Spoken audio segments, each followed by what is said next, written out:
여러분 어떤 시리즈를 하셨는지 모르지만 쉬운 한 번 이렇게 계속하기는 그렇게 쉽지 않은데 그동안 하나님께서 우리에게 큰 은혜를 주셨습니다. 하나님 오늘 말씀의 제목을 다윗의 시니어 메시아 이렇게 정했습니다. 시니어 우리 아이들 부를 때 주니어 부르기도 하고 또 어른들 부를 때 시니어 이렇게 부르죠. 학교에서는 최고 학년 고등학교 이제 4학년 졸업할 때 되면 시니어 클래스라고 하고 대학교도 4학년이면 시니어라고 말하지요.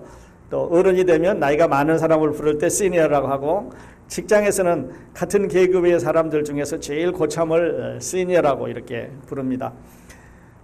그리고 이제 나보다 낮은 사람, 같은 이름을 가지고 있는데 나보다 낮은 사람을 주니어라고 그러죠. 그래서 아버지하고 아들하고 같은 이름을 쓸 경우에 아버지는 그냥 쓰고 아들은 주니어라고 부르고 또 아버지는 아들을 부를 때 시니어라고 이렇게 존경하는 뜻으로 이제 부르는데 예수 그리스도를 다윗이 시니어라고 하는 이유가 있습니다. 뭔가 좀 생소하신 언어 같기도 할 텐데 저와 함께 그 이유를 같이 보도록 하겠습니다. 자, 오늘에 이르기까지 우리는 그리스도께서 여러 가지 그 공격을 받는 광경을 이제 봐왔습니다. 지난주까지 보면 예수님이 이제 십자가를 지시고 가시기 마지막 주일 수요일 날 예루살렘 성전에서 공격을 받는데 맨 처음에 여러분 아시는 대로 바리새인들과 헤롯 당원들이 와가지고 세금 낼 거냐 안 낼 거냐 이런 걸 공격을 했고 그 다음 주에는 사두개인들이 와가지고 부활이 있느냐 없느냐 하는 걸로 공격을 했고 지난주에는 서기관들이 와가지고 또 자기들이 연구한 성경을 가지고 예수님을 공격을 했습니다. 그런데 이 세 사람들은 다 예수님을 그 공격해서 넘어뜨리는데 실패를 하고 이번에는 예수 그리스도께서 반대로 공격을 시작하는 그런 날입니다. 예수님이 반격을 하시는데 딱 하나의 질문으로 이 사람들은 대답을 찾을 수 없는 아주 놀라운 이런 질문을 이제 하시는데요. 여기 본문에서 보셨습니다만 35절에 보면 우리 성경에는 빨간 걸로 되어 있는데 어찌하여 서기관들이 그리스도를 다윗의 자손이라 하느냐. 너희들 성경을 연구하는 서기관들이 아주 태어날 때부터 자자손손으로 성경을 열심히 연구하고 이제 앉으면 성경을 이렇게 열심히 공부하는 서기관들이 그리스도를 다윗의 후손이라고만 하느냐 이렇게 물어봅니다. 물론 여기에 올 때까지 많은 사람들이 많은 경우에 많은 케이스에 예수님을 다윗의 후손이라 다윗의 자손이라 이렇게 불렀습니다. 귀신 들린 사람이 예수님을 부를 때 다윗의 자손이요 이렇게 불렀고 조금 전에 이제 예루살렘 입성하기 전에 여리고성 앞에서 바디메오라고 하는 거지를 만났을 때 바디메오도 다윗의 자손이요 나를 불쌍히 여기소서 이렇게 다윗의 자손이라는 말을 썼습니다. 그런데 그때까지 예수님은 코렉션을 안 하셨습니다. 너희가 왜 나를 다윗의 자손이라고 하느냐? 나는 다윗의 자손, 다윗의 주니어일 뿐만 아니라 다윗의 시니어다. 그러니까 예수 그리스도는 다윗의 주니어면서 다윗의 시니어라는 말을 지금 하고 있는 거예요.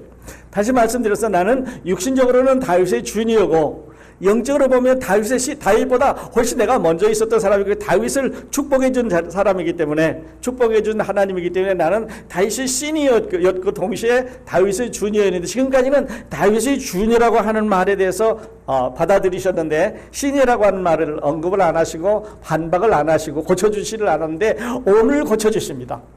이게 제가 드리는 질문 중에 또 하나예요. 왜 오늘까지 오늘 마지막까지 내일이면 이제 제자들과만 미팅을 합니다.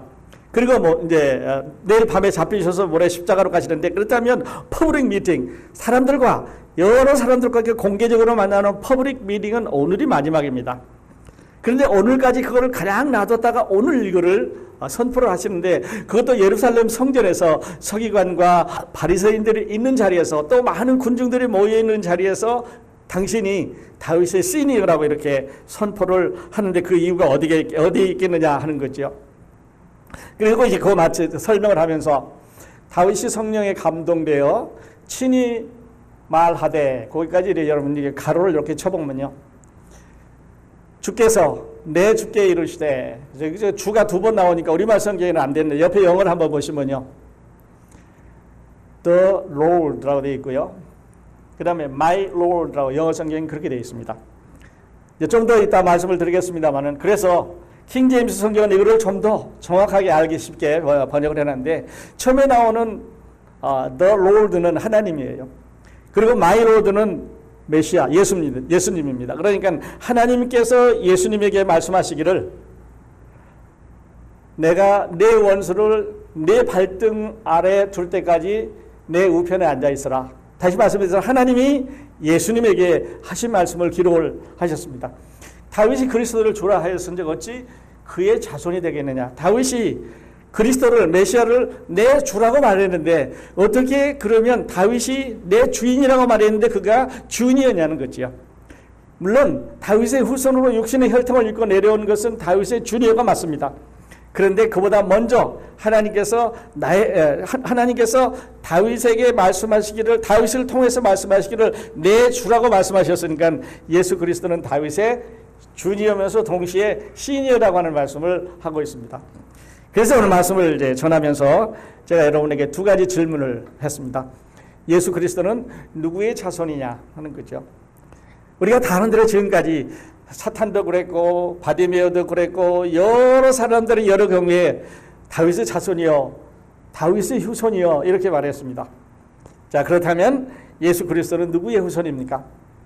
그리고 오늘 이제 예수님께서 이 비밀을 말씀을 해주셨는데 이 질문이 나에게는 어떤 메시지를 주고 있습니까 하는 거죠. 여러분 성경을 여러분 자주 읽으시고 많이 읽으시고 계속 읽으시는데 이런 의미를 생각하지 않고 계속 읽으면 우리에게 주는 축복이 많지 않습니다. 우리 강가에 가보면 물고기들이 막 노는 경우가 있습니다. 물고기들이 막 떼지어 다닙니다. 그래서 우리는 볼 때 물고기들이 떼지어 다니고 참 많구나 이렇게 생각하고 하면 그 물고기는 내 물고기가 아니지요. 거기다 낚시를 넣고 잡든지 아니면 그물을 쳐서 잡든지 어떤 방법으로 잡아올리면 그 물고기는 나의 것이, 나와 관련 있는 물고기가 될 수 있습니다. 하나님의 말씀이 우리 성경 가운데 쫙 널려 있는데 계속 흩어져 있는데 계속 머물고 있는데 여러분 이것을 내 것으로 잡아오지 않으면, 내 것으로 마음에 담지 않으면 이 축복은 나와 관계가 없다고 하는 거지요. 이제 결론을 말씀드리겠습니다만 이 메시지는 나에게 무엇을 말씀하고 있느냐. 왜 예수님이 오늘 당신이 다윗의 주니어라는 것은 이미 알았는데 다윗의 시니어라고 공개를 하시느냐 하는 것을 말씀을 합니다. 자, 시니어라고 하는 말 조금 전에 말씀드렸습니다만은 조상 중에 동일한 이름이 있을 경우에 조상을 높은 사람을 나보다 먼저 태어난 어른을 시니어라고 하고 그 다음에 후에 태어난 사람을 주니어라고 말하고 학교에서 최고 학년을 시니어라고 하고 또 직장에서 제일 높은 동료, 나이가 많은 동료를 말하기도 하고 또 우리 사회에서는 나이가 많으신 어른들을 같이 해서 시니어 이렇게 부르죠. 시니어 아파트 이렇게 부르는데 여기 이제 마태는 여기 나와 있는 사람을 바리새인이라고 이렇게 말을 했습니다.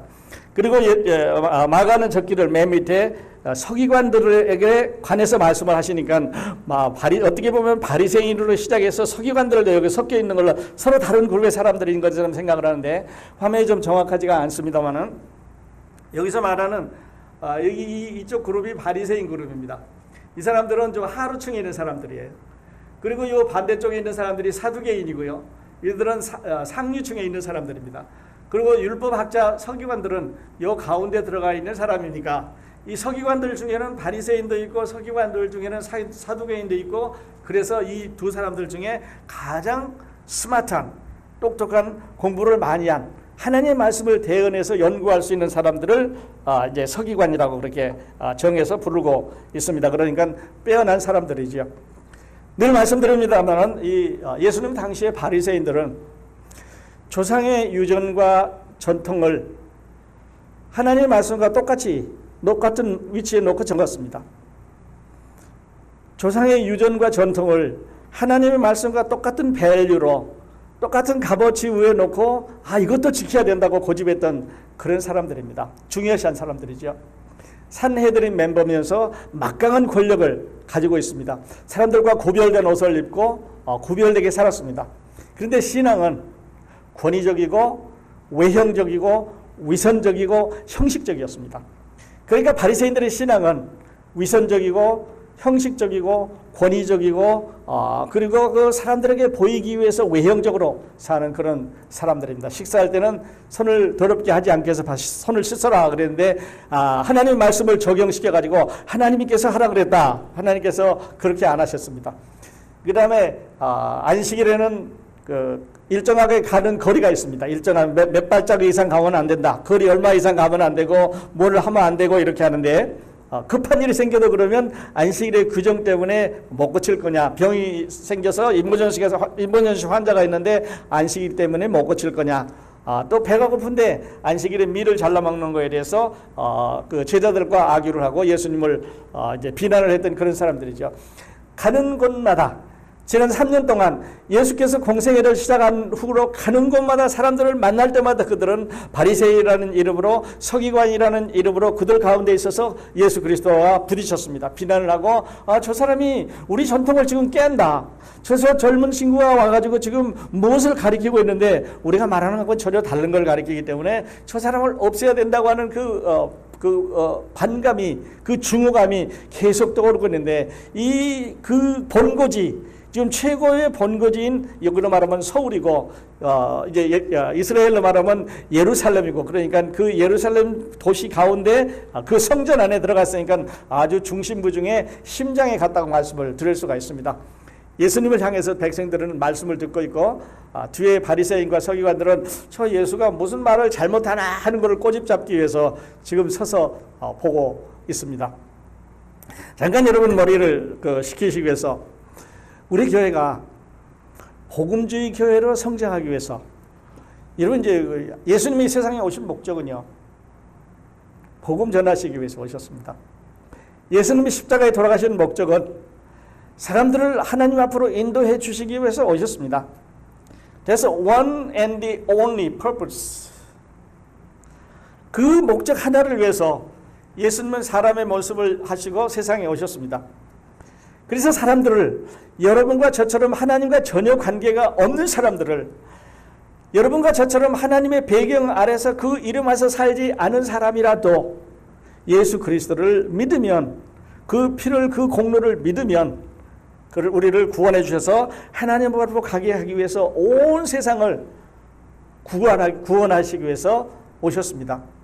그러니까 이 복음이라고 하는 이 단어는 기쁜 소식인데요, 이 소식을 전해줘야 됩니다. 바울이 알아서 전했고요, 베드로가 듣고 나서 전했고요, 요한이 보고 나서 전했고요, 그 먼저 믿은 사람들이 듣고 나서 전하고 해서 온 세상에 예수 그리스도의 복음이 전해졌고, 또 저희도 우리가 가지고 있을 뿐만 아니라 이제 이번 주에 또 에콰도르에 가서 이 복음을 전하게 되는데, Stay focused on the gospel.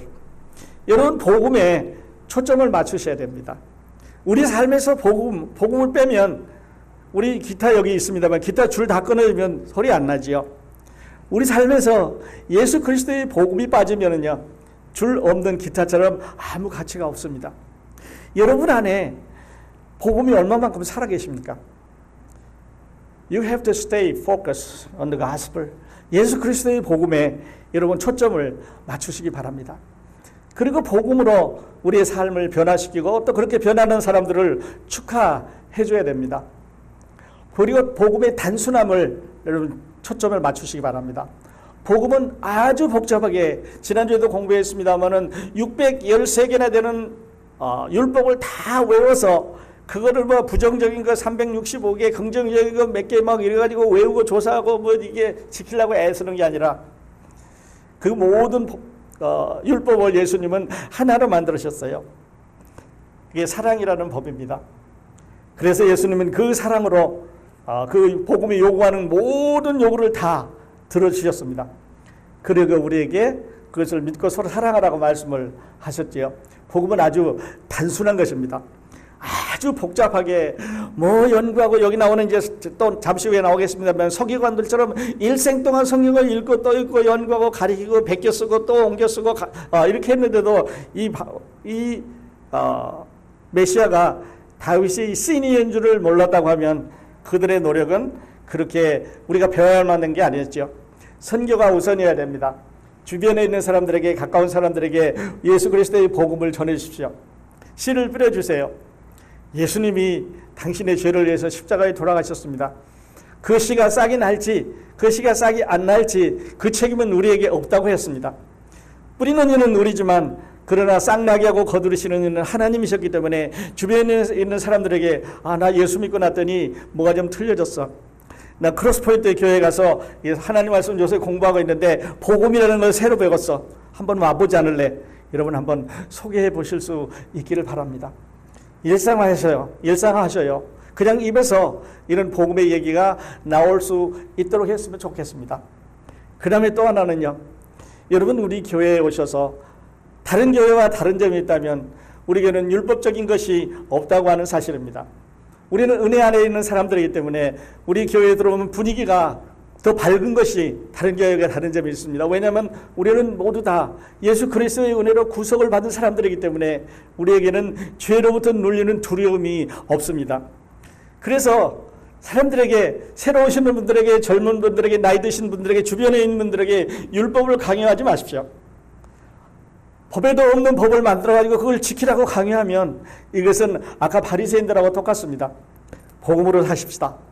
즐겁게 그리고 기쁘게 주변에 있는 사람들 섬기면서 예수가 날 구원해 주신 그 은혜를 내가 받았으니까 당신에게도 선물한다고. 햇빛이 밝은 날 거울 가지고 장난을 합니다. 혹시 해보셨겠지만 햇빛이 밝은 날 거울 갖고 장난을 하면 햇빛이 반사해서 멀리까지 갑니다. 햇빛이 흐리면 물론 반사를 잘 안 하겠지요. 근데 거울도 맑아야 됩니다. 여러분 우리 마음이 하나님의 사랑을 받으면 사랑의 은혜의 빛을 받으면 이 사랑의 빛이 은혜의 빛이 복음의 빛이 reflection 반사를 합니다. 마음을 닦아야 반사를 할 수가 있으니까 복음을 생활화하시자고 말씀을 드리고 싶습니다. 자, 바리새인 가운데 특별히 성경을 연구하는 서기관들이 어려웠던 이유는요. 예수 그리스도가 동정녀를 통해서 태어났던 다윗의 후손, 다윗의 후손인 것, 다윗의 주니어인 것은 자꾸 말씀하셔서 알겠는데 어떻게 한 사람이 동시에 주니어이면서 시니어가 될 거냐는 거죠. 내가 여기 있는데 내가 아들이면서 아버지가 어떻게 될 수가 있느냐 하는 것을 지금 몰랐습니다. 그래서 예수님께서 인용하신 시편 110편 1절을 제가 킹제임스 성경으로 번역했는데요. 킹제임스 성경에는 원어 성경에 다른 단어를 썼기 때문에 The Lord란 말을 Lord를 큰 글자로 썼습니다. The Lord said unto my Lord. 그리고 그 다음에 있는 my Lord의 L은 대문자로 썼지만 ORD는 소문자로 썼습니다. 다시 말씀드려서 The Lord라고 나와 있는 앞에 주는 하나님입니다. 하나님께서 said unto 누구에게 말하냐면 my Lord, 즉 다시 말해서 예수 그리스도에게 메시아에게 말씀하시기를 이렇게 보셔요. 하나님께서 메시아란 말은 그리스도란 말이죠. 하나님께서 예수 그리스도에게 말씀하시기를 내가 내 원수로 내 발판이 되기까지 이렇게 해서 하나님이 다윗의 주인에게 말씀하셨기 때문에 다윗의 주인에게 말씀하셨단 말은 다윗의 시니어라고 하는 그런 말이 됩니다. 서기관들이 연구하는 성경책 지난주에도 보여드렸습니다만 이런 두루마리에 성경을 적어서 하나님 말씀을 적었습니다. 얼마나 복잡하고 단단한지 저 책을 이제 당시의 펜으로 당시의 잉크로 저걸 옮겨 적었으니까요. 얼마나 힘이 들었겠어요. 그런데 히브리어가 여러분 아시는 대로 저렇게 점이 앞으로도 가고 뒤로도 가고 아주 힘든 쓰기에 힘든 그런 그 언어입니다. 우리말도 그렇죠. 우리말도 점 하나를 잘못 집으면 전혀 다른 사람입니다.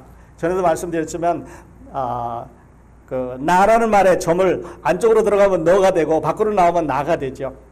님을 쓰는데 아주 가까운 사람이 님이지만 그러나 점 하나를 옆으로 쓰기면 남이 되니까 전혀 다른 사람이 되는 거지요. 근데 히브리어는 저렇게 까다로운 성경을 평생 동안 쓰기 때문에요. 저 가운데 에러나 저 가운데 잘못은 없었겠냐 하는 거죠. 저렇게 연구하고 살핍니다. 성경을 잘 살펴서 이게 무슨 뜻인가? 왜 이렇게 말씀하셨을까? 여기에 이 말씀이 있는 이유가 뭐일까 하는 것을 깨달아서 백성들을 가르치는데 저 정도 나이가 돼야 저 정도 모습을 갖춰야 서기관들이라고 말하니까 존경받을 만합니다. 근데 저들은 아직도 예수 그리스도가 다윗의 시니어인 것을 모르고 있었던 거지요. 그런데 아주 젊은이, 지금 갈릴리에서 올라온 젊은이가 오셔서 예루살렘 성전 가운데서 성경을 해석해 주는데, 저렇게 나이 많은 평생 동안 연구한 성경학자들보다 서기관들보다 더 말씀을 정확하게 해주셨습니다. 자, 그 다음에 이제 보니까 그 말씀을 들었습니다. 사람들이 예수 그리스도가 말하는 걸 들으니까 여기 보니까 즐겁게 듣더라 이렇게 결론을 하고 있는데, 서기관들을 볼 때 그들은 좀 측은하기도 했을 거예요. 왜냐하면 지금까지 그렇게 성경을 많이 연구하고 알아서 우리들을 가르친다고 하더니 저 예수 그리스도 저 젊은이한테는 될 수도 없으니까요. 형편도 없는 거죠. 또 한편으로는 걱정이 생겼습니다. 지금 저 예수 그리스도가 성경을 저렇게 정확하게 잘 알고 시편 110편 1절에 있는 말씀을 딱 집어서 그걸 적용해서 이야기를 해주는데 앞으로 어떤 일이 일어날고, 지금 저 서기관과 저 바리새파 사람들이 저 사람 그만 안 둘 텐데 어떤 일이 일어날고 걱정을 하는 그런 분위기가 생겼습니다. 말씀드렸던 대로 바리새인들은 예수님도 그렇게 정의하셨습니다만은 긴 옷을 입고 다니는 것을 좋아한다고 그랬습니다. They like. 시장에서 문안받는 것을 좋아한다고 그랬습니다. 회당에 상석에 앉는 것을 좋아한다고 그랬고, 잔치에 윗자리에 앉는 것을 좋아한다고 그랬습니다. 가부의 자산을 뺏어가고 외식으로 길게 기도하고 그렇게 하는 사람들이라고 말합니다. 위에서 말하는 긴 옷을 입고 다니는 것을 좋아한다는 말은요, 하나님하고는 전혀 상관이 없습니다. 하나님이 긴 옷 입고 다니라고 말씀하신 적이 없습니다. 하나님께서 시장 문안 받는 걸 좋아하라는 말씀하신 적이 없고, 회당 상석에 앉으는 말을 한 적이 없습니다. 회당이란 말은 오늘날 말하면 교회 같은 건데요, 상석은 이렇게 어디 가면 목사님들처럼 회중을 보고 앉는 석을 상석이라고 말합니다. 잔치 자리에 가면 제일 먼저 베스트 게스트라고 그러죠. 거기 자리에 앉아서 음식도 제일 먼저 가져오게 되고 더 많은 어텐션을 받아서 서비스를 더 많이 받기 위해서 제일 좋은 자리에 앉는데, 다섯 번째는 과부들의 가산을 삼킨다고 그랬습니다. 힘든 사람들이죠. 어려운 사람들입니다. 과부라고 그랬으니까 자녀가 있는지 없는지 모르겠습니다만은 이제 돌아가시게 되면 당신의 자녀를 당신의 재산을 하나님 앞에 내십시오 하고 강탈해 가는 사람들입니다. 그러니까 재산을 삼킨단 말은요, 그들에게 찾아가서 위협하고 협박해서 그 재산을 다 뺏는 사람들이에요. 요 다음 주에 나옵니다만은 이 과부들은 그 당시의 사회의 이 개념으로 봐서 참으로 불행한 사람들이죠. 여자들은 물론 카운트도 안 했으니까 여자라고 하는 것도 불행한데, 거기에 과부라고 하는 말은 남편이 없으니까요.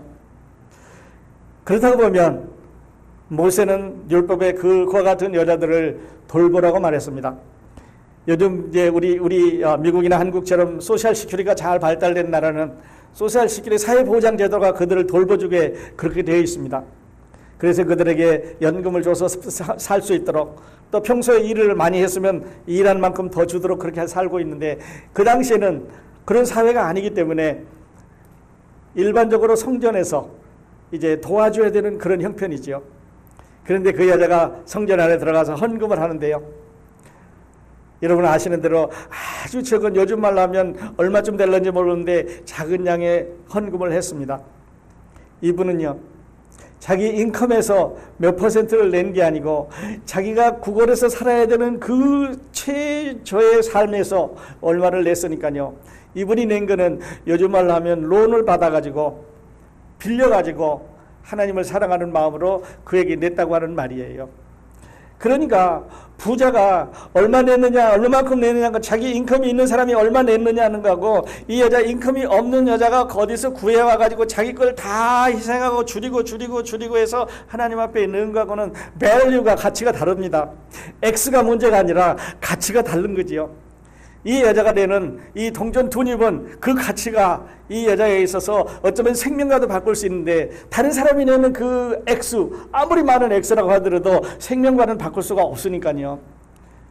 그러니까 액수가 문제가 아니라 가치가 문제인 것을 이제 말씀을 하시는데요. 다음 주에 또 말씀을 드리도록 하겠습니다. 그런데요, 예수님 당시에만 바리새인이 있었거든 오늘날에 바리새인이 없으니까 우리는 아무렇게 바리새인들에게 시달리지 않아도 되느냐 하는데, 어떤 분이 요즘 바리새인, 현대의 바리새인을 이렇게 정의를 했습니다. 성경의 규칙을 만들고, 죄송합니다. 성경 외의 규칙을 만들고 강요한다. 교회 가보면요, 하나님의 말씀인 성경을 펴서 들고 있고 하나님의 말씀을 받아들이기까지 많은 울타리를 지나가야 됩니다. 이 교회 가니까 이런 울타리가 있습니다. 그 교회 그거 지나가니까 또 다른 울타리가 있어서 그 울타리를 지나야 예수님 말씀 만날 수가 있습니다.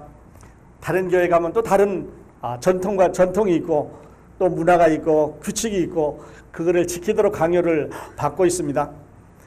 그리고 이 현대의 이 바리새인들은요, 과거를 우상합니다. 옛날에 우리 조상들이 옛날에 우리 교회 전통적으로 우리 교회는 이렇게 해서 이런 큰 전통을 가지고 있는데 과거를 우상화하고 있습니다. 버리자는 얘기가 아니고요, 복음을 가리자는 얘기입니다. 모든 걸 핵일화하려고 노력을 합니다. 담임 목사 중심으로, 교파 중심으로, 교리 중심으로, 누구 중심으로 이렇게 핵일화하려고 노력을 하고 있습니다.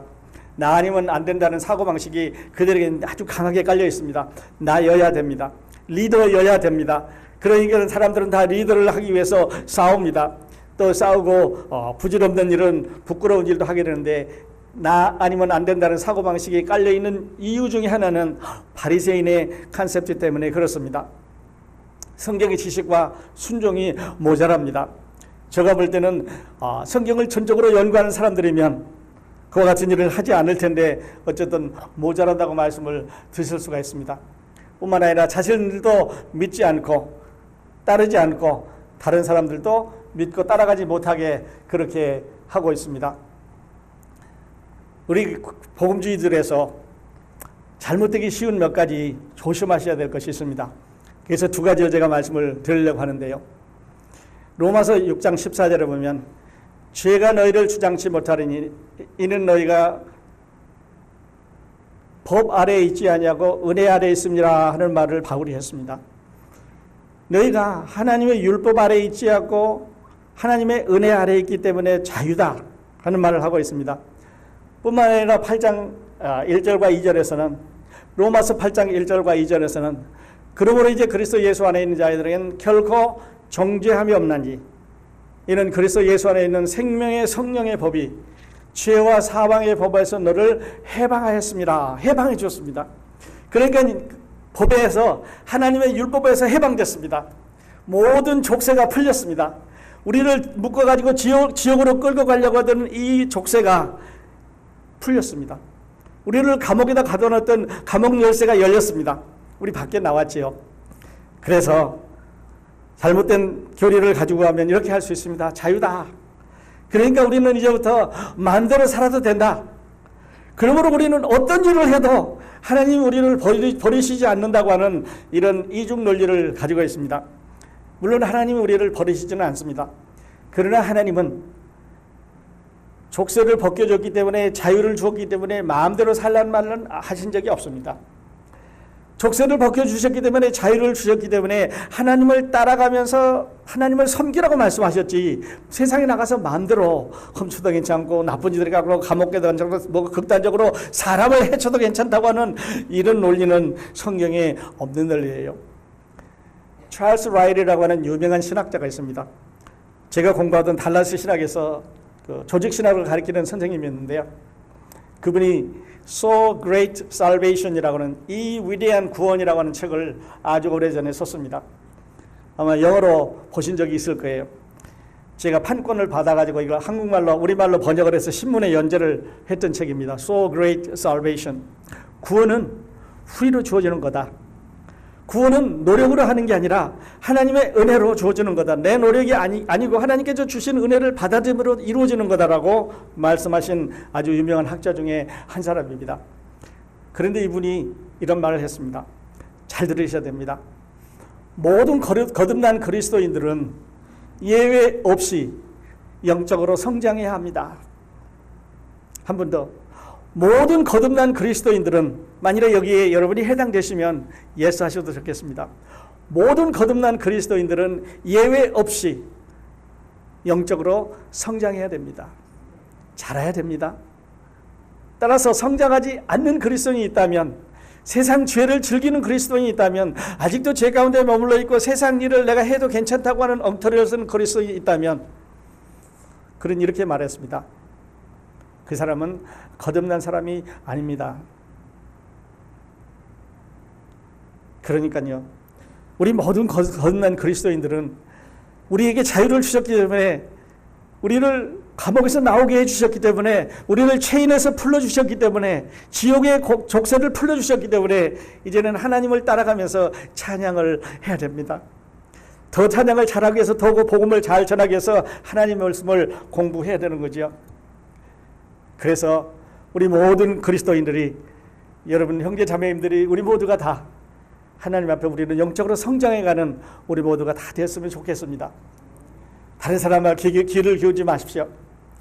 우리 하나님께서 우리를 구속하셔서 놓아주신 거는요, 이런 걸 다른 말로는 반드 서번트라고 말합니다. 좋은 종인데 이제는 끌려다니면서 묶여서 할 수 없이 하는 종이 아니라 자유스럽게 다니면서 프리로 서브하는 이런 종을 말씀할 때 그렇게 말합니다. 자유를 얻었기 때문에 방종해서는 안 되는 거지요. 그래서 사도행전 17장에 우리 성경에 보면은요, 베레아 사람들의 이야기가 나옵니다. 베레아에 있는 사람들은 데살로니가 사람들보다 더 너그러워서 간절한 마음으로 말씀을 받고, 이거 참 좋아요. 하나님의 말씀을 들을 때 간절한 마음으로 받습니다. 우리 크로스포인트 모델이 이런 모델이었으면 좋겠습니다. 다른 어떤 교회 성도들보다 우리는 말씀을 좋아하고, 말씀을 그리워하고, 말씀을 사랑하고, 말씀 가운데 살기를 원합니다. 그런데 그 다음에는요, 그것이 그런가 하여 날마다 성경을 상고함으로, experiment, 그런가 안 그런가 하며 자세히 읽는 겁니다. 상고한단 말은요, 그냥 쳐다본다는 얘기가 아니지요. 하나하나 자세히 시험해 본다는 얘기니까 그것이 맞는지 안 맞는지 정확하게 자세하게 또릿또릿 읽어본다는 뜻입니다. 여러분, 그런 하루하루가, 하나님과 그렇게 교제 맺어가는 하루하루가 되셨으면 좋겠습니다. 오늘 하나님의 말씀 결론을 저와 함께 이렇게 맺어보십시다. 오늘 메시지 질문을 제가 세 가지를 드렸는데요. 예수 그리스도는 누구의 자손입니까? 육신으로는 다윗의 자손이고요, 영으로는 하나님이십니다. 그러니까 다윗의 육신으로는 주니어고, 그다음에 영적으로 말하면 다윗의 시니어입니다. 그래서 주니어와 시니어가 한 몸에 이어질 수 있는, 그가 하나님이시면서 그가 사람이셨기 때문에 이게 가능했습니다. 인간으로는 불가능한 이야기죠. 이 질문은 나에게 어떤 메시지를 주고 있는가? 여러분, 이 부분의 성경이 예수 그리스도가 다윗의 주니어면서 다윗의 시니어였다고 하는 이 말씀이 여러분에게는 어떤 의미를 주고 있습니까? 마태는 왜 자기 성경에 이것을 기록했을까요? 무슨 의미가 있었을 텐데, 여러분에게 전하고 싶은 메시아 예수 그리스도가 누군지를 전하고 싶은 어떤 메시지가 있었을 텐데요. 여러분 아직 캐치를 못하셨으면요, 그는 하나님이셨지만 육신을 입고 세상에 오셔서 여러분과 저의 죄를 지시고 십자가에 돌아가신 것을 말씀하시기 위해서 기록하셨습니다. 왜 이 질문을 여기에서 하셨을까요? 처음에 시작할 때 하시지, 그냥 한 1년쯤 지난 다음에 하시지, 아니면 갈릴리 다니시면서 가버나움에서 하시지, 가버나움 성전에서, 회당에서 하시지, 왜 예루살렘까지 오셔서 여기는 이 아주 힘든 사람들에게, 억센 사람들에게, 강한 사람들에게 이들과 대항을 하시면서 하셨을까요? 그 전에 하셨으면요, 예수님의 타이밍이 제 생각에는 안 맞았을 것 같아요. 예수님께서 오늘 말씀하심으로 인해서 여기에 있는 지금 종교 지도자들인 바리새인과 제사장과 서기관과 대제사장과 이런 사람들이 이를 갑니다. 저 사람을 빨리 없애야겠다는 거죠. 빨리 없애지 않으면 저 사상이, 저 교리가, 저 가르침이 사람들에게 퍼져나가면 우리가 지금까지 지켜온 전통은 어려운 거기 때문에 빨리 없애야 되겠다. 그래서 예수님은 자기 하실 말씀을 하신 거고요, 이 사람들에게는 예수님을 없앨 수 있는 기회를 더 증오심을 더 길러주게 되는 겁니다. 자, 긴 옷을 입고 다니는 사람, 시장에서 문안받는 사람, 회당에서 세당의 상적에 앉는 사람, 여러 사람들이 있습니다. 우리 주위에도 종교 지도자들이 저런 사람 많지요. 하나님과는 관계가 없는 일입니다. 하나님과 관계가 있는 이런 복음에 대해서 우리가 생각을 다시 해봐야 되겠습니까? 여러분, 예수 그리스도의 복음에 초점을 맞추십시다. 복음으로 변화된 삶을 우리가 서로 축하하고 우리도 그렇게 살아가십시다. 복음은 단순한 것입니다. 연구하고 부지런히 살피고, 물론 연구하고 부지런히 살피면 더 많은 사람들에게 더 좋은 것을 더 편하게 전할 수 있는 그런 도구는 되겠지만, 그러나 그렇게 해야 구원받는 것은 아닙니다. 복음만이 우리의 소망입니다. 복음만이 우리가 살아날 길을 길고, 그러다 보면 선교가 최우선이고요. 그리고 은혜의 분위기를 우리 교회에서 만들어 주셨으면 좋겠습니다. 이거 해, 이거 안 하면 안 돼, 그렇게 하지 마시고, 우리 일본에 가면요, 제가 일본 사람들하고 같이 일하면서 놀란 게 한 가지만 더 말씀드리겠습니다. 벨트에 앉아서 이렇게 일을 하는데요, 한 사람이 물건을 이렇게 집어줘야 이 물건이 다음 사람이 조립을 해서 움직이면서 갑니다. 그런데 높은 사람이 우리나라 같으면 요 앉아있는 작업자를 부를 때 자기 사무실로 불러요. 그래서 자기 사무실을 이야기하고 보냅니다. 그동안에 이 벨트에 생산이 잘 안 되는데 이 사람들은 절대 그렇게 안 하더라고요. 찾아갑니다. 일하고 있는데 물어봐요. 그러니까 생산은 되는 거죠. 그래서 하는 얘기가, 나는 한 시간에 얼마를 받는데 이 사람들은 한 시간에 나보다 훨씬 적은 걸 받지만 요 하나가 멈추면 다른 뒤에 있는 많은 사람들이 멈추니까, 생산부터 저 뒤에 있는 사람들이 다 멈추니까 회사로 가서 훨씬 손해라는 거예요. 그래서 찾아가서 이야기를 합니다. 혹시 여러분 유심히 보셨는지 모르지만요, 저는 찾아가서 이야기하는 스타일입니다. 거기서 일하면서 죽이 맞는 거다. 복음을 전하는 우리 그리스도인들에게도 사랑이라는 건 저렇게 표현하는 게 맞는 거다. 그래서 대개의 경우에 그래서 그렇구나 하실지 모르지만, 식사하실 때, 어떤 일을 하실 때 좀 찾아가서 이야기합니다. 왜냐면 부르면 저는 편할지 모르지만, 목사님이 호출하니까 오는 거 기분은 좋으실지 모르지만요, 그건 순서가 아니라고 생각합니다.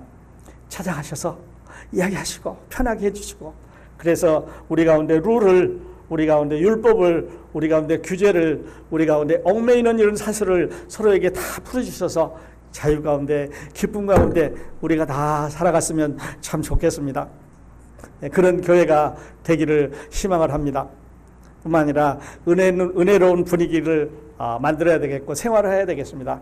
그리고 모두가 참여할 수 있는 다양성을 갖는 분위기, 그런 분위기가 우리 교회 가운데 꽉 차면 하나님께서 하나님 자리 좁습니다 하셔도 보내주실 것 같아요. 자꾸 싸우는 부부는요, 그리고 자꾸 아프고 병원 다니고 하는 부부는 아이를 못 낳습니다. 어렵지요. 또 낳으셔도 걱정되지요. 건강한 부부, 행복한 부부에게는 아이들이 많이 날 수 있습니다. 아름다운 교회, 화목한 교회, 좋은 교회, 서로 사랑하는 교회는 하나님께서 새로운 생명을 계속해서 보내주십니다. 근데 우리가 그렇지 않은 이런 관계를 유지하게 되면 하나님이 안 주셔요. 왜냐하면 주셔도 좋은 훌륭한 아이로 길러내지 못하기 때문에 그렇습니다. 자, 오늘 하나님 말씀, 이 마지막에 예수님께서 선언하신 이 메시지가 여러분 마음 가운데 살아 계시기를 바랍니다. 잠시 기도하겠습니다.